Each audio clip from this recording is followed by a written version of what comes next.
কত চমৎকার শব্দ!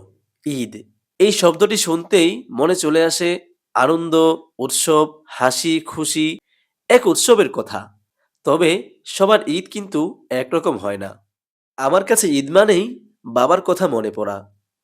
একটা সময় ছিল যখন ঈদের সকাল হতো, তার মায়াভরা হাসিতে, কি কোমল কণ্ঠে ডাকতেন তিনি, "বাবা, এসো নামাজে যাই।"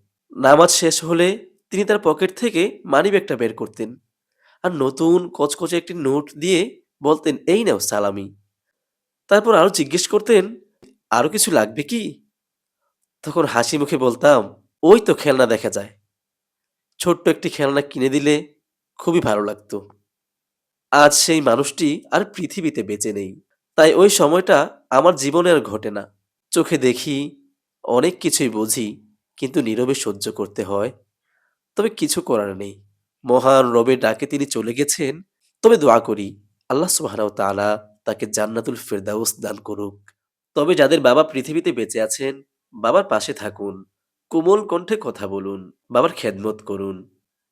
কারণ একদিন এই ডাকটি শোনার জন্য অধীর আগ্রহে আপনি আফসোস করতে থাকবেন। বাবা, চলো ঈদের নামাজে যাই। বাবা, এই নাও সালামি। বাবা, আর কিছু লাগবে কি তোমার? এই কথাগুলো শুনতে আপনার মন গভীরভাবে উতলা হয়ে থাকবে। কিন্তু কেউ আপনাকে বলবে না। কেউ না। সেদিন আর শুনতে পাবেন না।